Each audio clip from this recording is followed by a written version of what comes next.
Teaching physical education at the Galactic Academy of Higher Learning isn't what most species would consider a dangerous profession. At least, that's what I, Zix Leah, thought when I accepted the position 3 cycles ago. With my 4 arms and enhanced gravitational stability, I was perfectly suited to demonstrate proper movement techniques to our diverse student body. Prestigious? Absolutely. Dangerous? Never? Well, not until today. Let me bring you into a typical morning in my gymnasium. The anti-gravity fields hum softly, maintaining our standard 0.8 gravity setting. The reinforced pastel walls gleam under the artificial sunlight, designed to accommodate species from every corner of the galaxy. My students float, crawl, and glide in through the main entrance, their various appendages moving in that early morning sluggishness universal to teenagers of all species. There's Mira, her translucent tentacles gracefully propelling her across the floor. Behind her, Pax lumbers in on his 6 stocky legs, his thick protective scales still showing signs of sleep polish. The twins from Centauri Prime, with their gaseous forms contained in their environmental suits, bounce excitedly near the ceiling. 23 students in total, each one representing the finest their home world has to offer. You see, the Galactic Academy isn't just any educational institution. We are the most prestigious preparatory academy in 3 spiral arms of the galaxy. Our graduates go on to become planetary governors, corporate moguls, and scientific pioneers. That's why our physical education program focuses exclusively on low-impact activities. We can't risk any injuries to these future leaders. The traditional morning routine begins with breathing exercises. For some species, this means cycling through their 4th lung, while others practice photosynthetic absorption rates. I demonstrate the movements with practiced ease, my 4 arms flowing through the air in perfect synchronization. Thanks to the Academy's sophisticated atmospheric controls, even our gaseous students can participate without their containment suits in the special section of the gym. Today's lesson plan is characteristic of our carefully curated curriculum: gentle stretching exercises, followed by controlled floating in the reduced gravity field, and ending with synchronized movement patterns. Nothing too strenuous, nothing too risky. The most dangerous thing in my class is usually Pax accidentally releasing his defensive spores when he gets nervous during agility tests. The holoscreen on the wall displays our Academy's motto in shimmering letters: unity through understanding. Below it, the ever-scrolling feed of safety protocols and environmental warnings provides a constant reminder of our commitment to protective education. The medical bay is always on standby, equipped to handle everything from methane poisoning to sudden molting episodes. As I take attendance, my third eye scanning the class roster projected into the air, I notice the slight vibration in my notification pad. A message from Dean Vore, marked urgent. My primary heart skipped a beat as I read it, while my backup heart maintains its steady rhythm. A new student transfer? Mid-semester? At the Galactic Academy. This is highly irregular. But what causes all 4 of my hearts to stutter is the classification attached to the student's file: Deathworlder. The word hangs in my vision like a toxic warning sign. In all my years of teaching, through all the diverse species I have instructed, I have never had a Deathworlder in my class. Most of them don't even leave their high-gravity, high-oxygen death trap of a planet. The few that do certainly don't enroll in prestigious academies. I glance at my current students, blissfully unaware of the news as they practice their morning stretches. The Centauri twins are performing their usual elegant gas exchange dance near the ceiling. Mira has extended her tentacles to their full 15-meter span, gracefully weaving through the air. Even Pax seems relaxed, his armored plates shifting smoothly as he moves through his stretching routine. How am I supposed to integrate a Deathworlder into this delicate ecosystem? Our entire curriculum is built around low-impact, safe activities. According to the file, this new student comes from a planet with 2.1 times our standard gravity. Their bones are reinforced with naturally occurring metal deposits. Their muscles are dense enough to bend structural steel. The notification pad vibrates again. The new student will be arriving tomorrow. I have exactly 1 rotation to revise my entire teaching plan, update the safety protocols, and somehow prepare my current students for their first encounter with a Deathworlder. As I watch my class move through their familiar routines, I can't help but wonder, how do you teach physical education to someone who could accidentally tear down the walls? The morning of the Deathworlder's arrival, I arrived 3 hours early to triple-check the safety protocols. The maintenance crew had already reinforced the equipment with high-tension duralloy cables, and the gravity controls had been upgraded to handle sudden spikes in gravitational preferences. I had even installed new emergency shutdown switches at every corner of the gymnasium. But somehow, it still didn't feel like enough. My students gathered as usual, their morning chatter filling the air with a mix of clicking sounds, harmonic vibrations, and electromagnetic pulses. I cleared my throat, producing the specific frequency that would get their attention. Class, today we welcome a new student. She said her name can be shortened to Alex, and she comes from Earth. The last word caused a ripple of alarmed pheromones to sweep through the room. Even the Centauri twins stopped their perpetual bouncing. Mira's tentacles curled anxiously. Earth? The death planet? The one with active volcanic regions where they just live. The same planet where the atmospheric oxygen levels can spontaneously combust. Pax's scales rattled nervously, a few defensive spores escaping despite his best efforts. Before I could respond, the gymnasium's doors slid open with a soft hiss. The figure that stepped through them wasn't the terrifying monster I had imagined, but that somehow made it worse.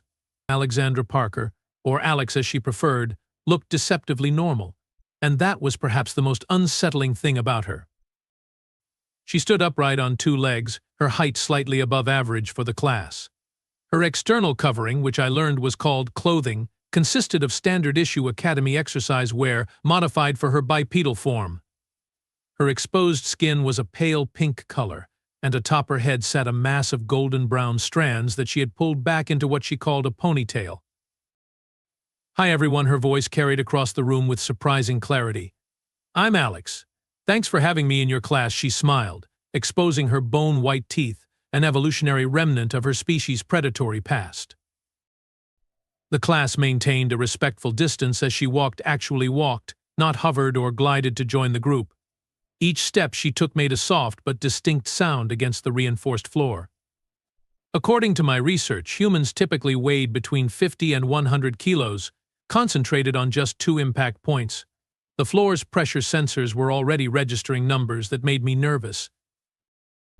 Mira, ever the diplomat, extended one tentacle in greeting. Welcome to Galactic Academy. I'm Mira. Your gravity must be very different here. Alex's laugh echoed through the gymnasium, causing several students to activate their defensive mechanisms. Oh yeah, this feels like I'm bouncing on the moon. Though I guess none of you have been to Earth's moon. It's about 1/6 of Earth's gravity, which makes this. She paused, doing quick mental calculations, kind of similar. I watched in horror as she demonstrated by doing a small hop that sent her nearly 3 meters into the air. She landed with perfect control, but the impact sent vibrations through the reinforced floor that my sensors definitely registered. Perhaps we should begin with our standard safety orientation, I suggested quickly, all 3 of my eyes fixed on the human. Alex, would you mind sharing any specific requirements or concerns we should be aware of? Oh, right, she pulled out a datapad that looked comically robust compared to our standard issue ones. I need about 3 times the oxygen content of most species here, my optimal temperature is around 20 degrees Celsius, and I should probably mention I have dense bone structure and enhanced muscle tissue compared to galactic standard. After class, Dean Vore called an emergency administrative meeting. I sat in the conference room, surrounded by holograms of various department heads, as we discussed the situation. Her strength levels are off our standard charts, the medical officer reported, her bioluminescent patterns showing clear concern. Her bones are laced with calcium deposits harder than some industrial materials. And her muscle density, well, she could theoretically punch through a standard wall. Dean Vore's eye stalk swiveled thoughtfully. But she has shown remarkable control. The records from her previous school indicate no accidents, no injuries. She's also displaying advanced problem-solving skills, added the academic advisor. She's already figured out how to adjust her movements to account for our gravity without any formal training. I raised all 4 of my hands to get attention. The real question is, how do we adapt our physical education program? Our equipment isn't designed for her strength level, and our standard exercises would barely qualify as warm-ups for her species. We cannot compromise the safety of our other students, Dean Vore stated firmly, but we also cannot discriminate against any species, even Deathworlders. Zixlia, you will need to develop a parallel curriculum. Push your creativity to its limits. As I left the meeting, I passed Alex in the hallway. She was helping Pax, who had apparently dropped his datapad. Her movements were carefully controlled, deliberately gentle, as she handed the device back to him. Despite her tremendous strength, she moved with an awareness that spoke of long practice at being careful in a fragile world. Maybe, just maybe, this wouldn't end in disaster. But as I watched her accidentally leave finger-shaped dents in the duralloy handrail while trying to be careful, I couldn't help but wonder what tomorrow's actual gym class would bring. The next morning arrived with the terrible timing of a solar flare. Standard fitness assessment day. I had considered postponing it, but regulations required a baseline evaluation for all new students within their first 3 days. Besides, this would give us concrete data about human capabilities in our environment. Today's assessment consists of 5 standard trials I announced to the class, my voice steady despite my anxiety. Flexibility, endurance, reaction time, coordination, and adaptability. Remember, this is not a competition. The assessment began normally enough. Mira demonstrated her species' incredible flexibility by flowing through the obstacle course like liquid silk, her tentacles gracefully navigating each challenge. The Centauri twins performed their usual impressive display of gaseous diffusion through the reaction time gates. Pax, despite his bulk, showed remarkable coordination in the precision movement test. Then came Alex's turn. Should I adjust my performance to match the local gravity, she asked, bouncing lightly on her toes. The motion, though slight, sent ripples through the reinforced floor. Perform at your comfortable capacity, I instructed, all 3 of my eyes focused on her while my hands hovered over the emergency protocols. But please, be mindful of the equipment's structural limits. Alex nodded and stepped up to the first station, the flexibility assessment. The standard course consisted of a series of rings positioned at various heights and angles, designed to test a species' ability to navigate tight spaces. Most students would spend at least 15 minutes carefully working their way through. Alex took one look at the course, crouched down, and my heart nearly stopped as she launched herself into a series of movements that defied my understanding of bipedal biomechanics. She twisted through the air, her body contorting in ways that seemed to ignore skeletal limitations. What should have been a careful navigation turned into an acrobatic display that would have impressed professional entertainers. Time 3 minutes, 22 seconds, the computer announced. The previous record was 12 minutes. The endurance test came next. Students were required to maintain continuous movement while the gravity gradually increased. Alex started jogging, actually jogging, not hovering or gliding as the gravity began to rise. At 1.2 standard gravity, Pax had to step back. At 1.5, even the Centauri twins condensed into their high-pressure forms. Alex kept jogging. At 1.8 gravity, she switched from jogging to walking, but kept moving. This is getting closer to home, she commented casually, as if she wasn't performing what most species would consider a physical impossibility. When the gravity hit 2.1, matching Earth standard, she actually smiled. Should we stop, I asked, concerned about the strain on our gravity generators. Oh, we can go higher if you want, she offered helpfully. I used to do weight training at 3G back home. I quickly ended that test. The reaction time assessment caused several of my students to emit distress signals. Alex's responses weren't just fast, they were anticipatory. She was moving before the signals even fully registered on our equipment.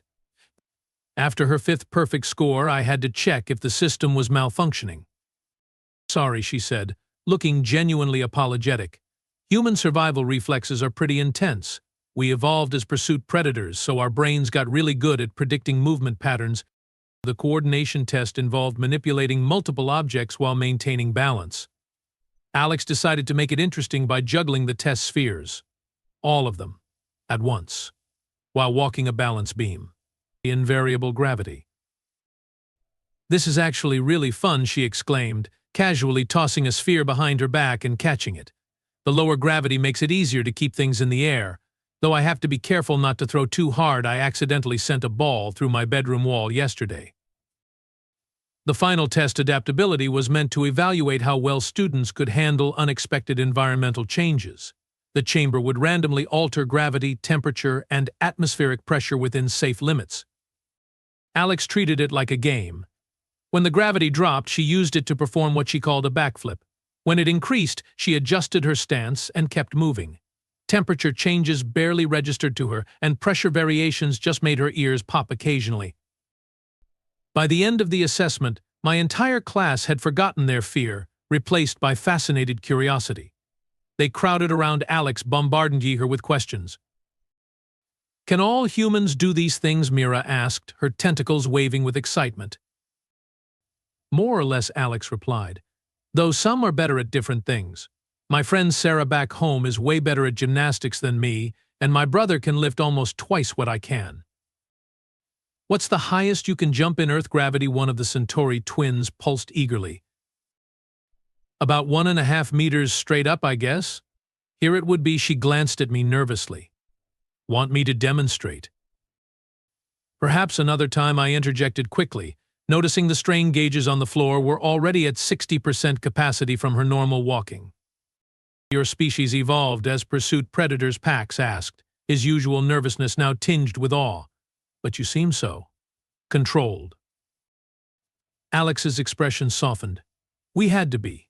Humans are really strong compared to a lot of species, so we spend a lot of time learning to be gentle. It's like, imagine if you couldn't control your defensive spores. You'd have to be careful all the time, right?" That simple explanation seemed to click with the class. Suddenly, Alex wasn't just a terrifying Deathworlder, she was someone who understood what it meant to be careful with your own capabilities. As I filed away the assessment data, most of which had exceeded our measurement capabilities, I realized something important. The real test hadn't been about Alex's physical abilities. It had been about control. Every movement, every action had been carefully calculated to work within our limitations while still demonstrating her capabilities. Maybe, just maybe, this Deathworlder was going to teach us as much as we could teach her. The days following Alex's assessment brought a strange new atmosphere to my gymnasium. Whispered conversations would stop abruptly when she entered the room. Some students would drift away when she approached, while others seemed drawn to her like particles to a gravity well. "Did you see what she did in zero-G training yesterday?" I overheard Mira telling a group during warm-ups. "She used the wall to launch herself across the entire chamber. The instructor said no other species has ever thought to use momentum that way." "Yes, but did you also see the dent she left in the wall?" Pax countered, his scales shifting nervously. "What if that had been one of us instead of a wall?" The class had naturally split into two groups. The admirers, led by Mira, treated Alex like a fascinating new discovery. The cautious, following Pax's lead, maintained a careful distance. This division became glaringly obvious during partner exercises.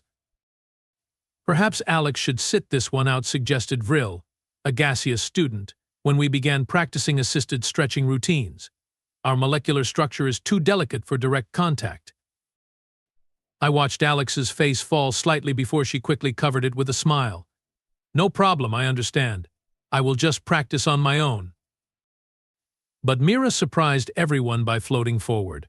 "I will partner with Alex. My species has excellent regenerative capabilities, and I'm curious about human movement patterns."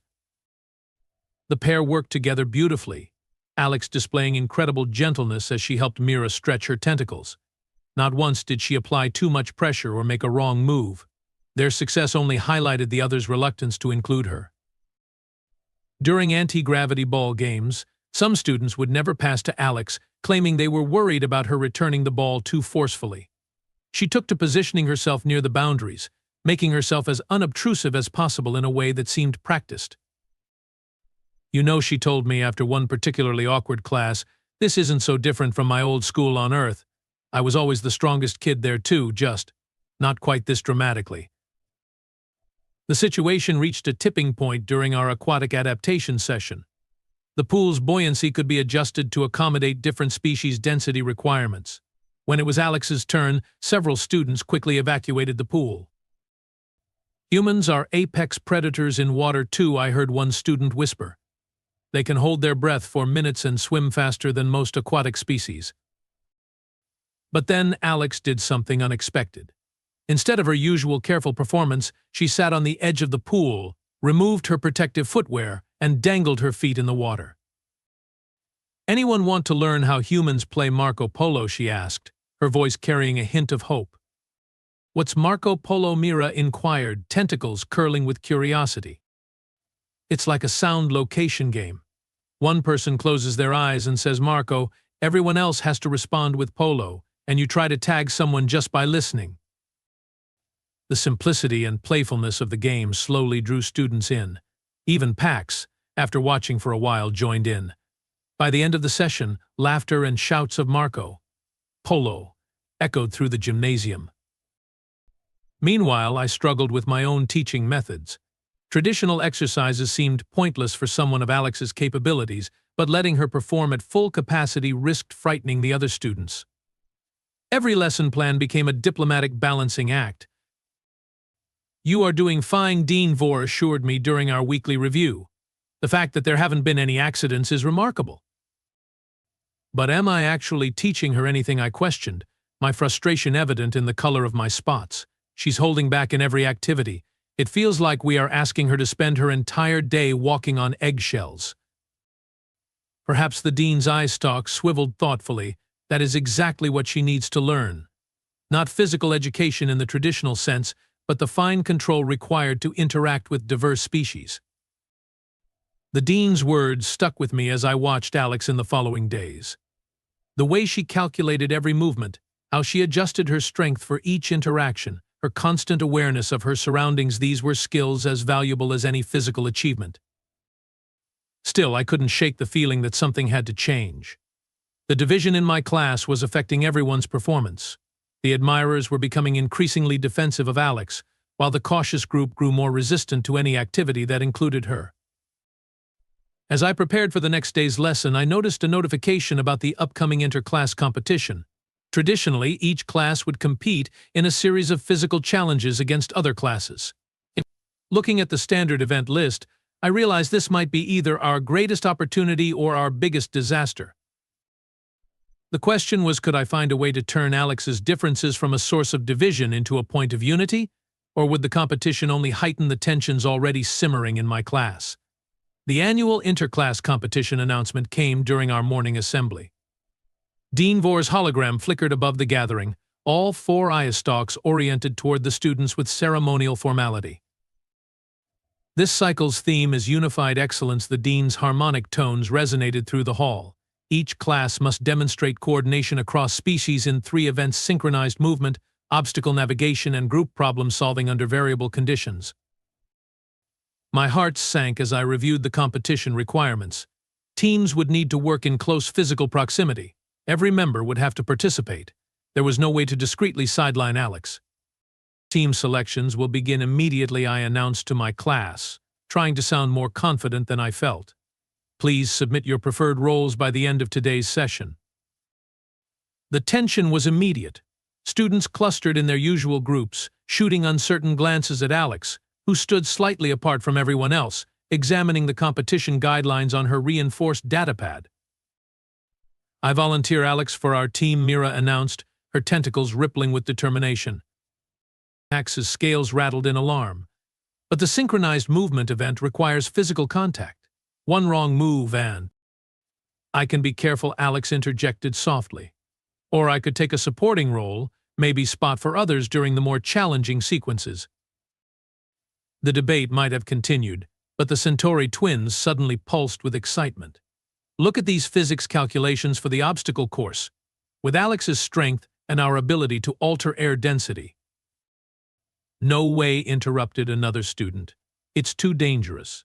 One miscalculation and... The argument was cut short by a thunderous crack from above.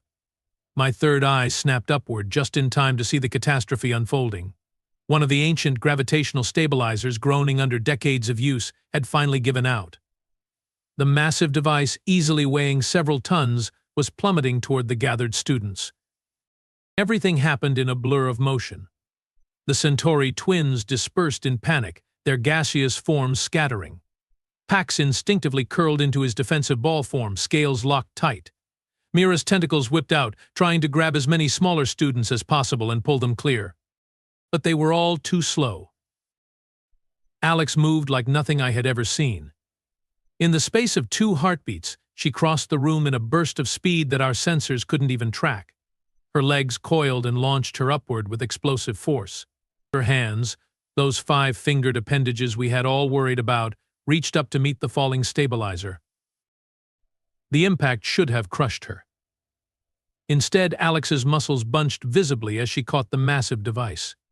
The floor beneath her feet cracked from the transferred force, but she held firm.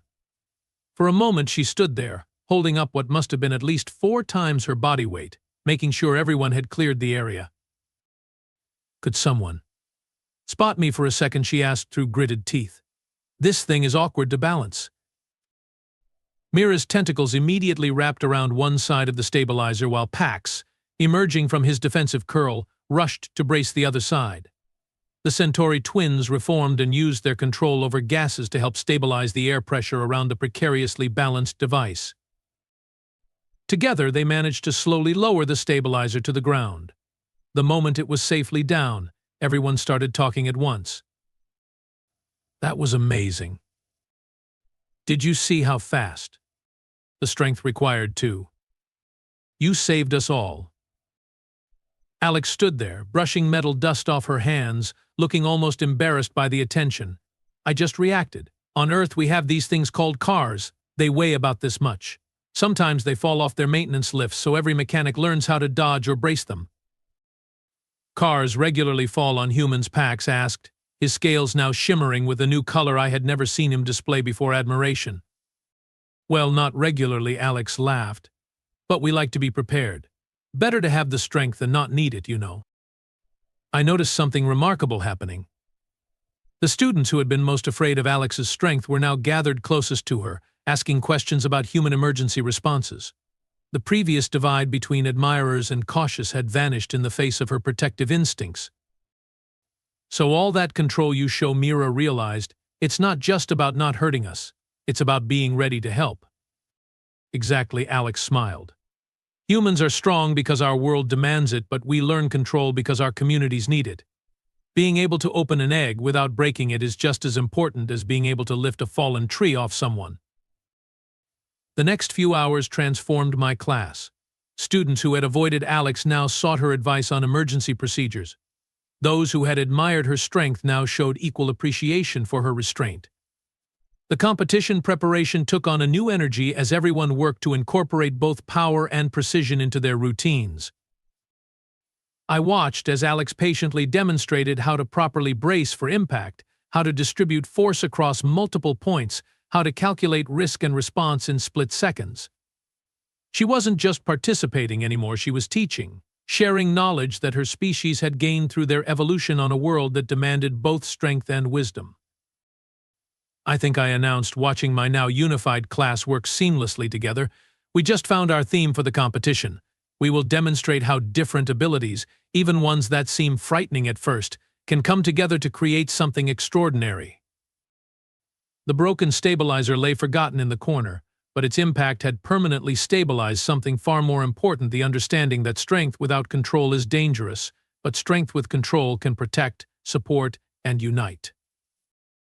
As I filed my incident report later that day, I made sure to note one crucial observation: sometimes the most valuable lesson in physical education isn't about physical capabilities at all. It's about learning when to use them, how to control them, and most importantly, why we developed them in the first place. The weeks following the stabilizer incident brought changes to the Galactic Academy that nobody could have predicted. Dean Vore called me into his office one morning, all 4 eye stalks focused intently on a series of holoprojections. "Your class's incident report has sparked quite the discussion among the board," he began.